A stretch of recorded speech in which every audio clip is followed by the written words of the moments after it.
গত রবিবার থেকে ফেসবুকের টাইমলাইন জুড়ে একটি ভিডিও ভেসে বেড়াচ্ছে।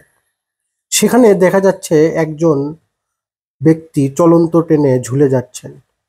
ভেতরে কেউ তার হাত ধরে রয়েছেন। ঝুলে থাকা ব্যক্তিটি ট্রেনের ভিতরে ওঠার এবং হাত ছেড়ে দিয়ে বাঁচার প্রাণপণ চেষ্টা করছেন। আর্তনাদ করছেন, কিন্তু কিছুতেই ট্রেনে থাকা ব্যক্তিটি তার হাত ছাড়ছেন না। অবশেষে বগুড়ার নসরতপুর রেলওয়ে প্ল্যাটফর্মে পৌঁছার পর ঝুলে থাকা ব্যক্তিটিকে ট্রেনের নিচে পড়ে যেতে দেখা যায়। ৩৫ সেকেন্ডের ভিডিওটিতে দেখে অনেকের ধারণা ছিল ট্রেনের নিচে পড়ে যাওয়া লোকটি মারা গিয়েছেন। কিন্তু সোমবার খোঁজ নিয়ে জানা গেছে লোকটি মারা যাননি।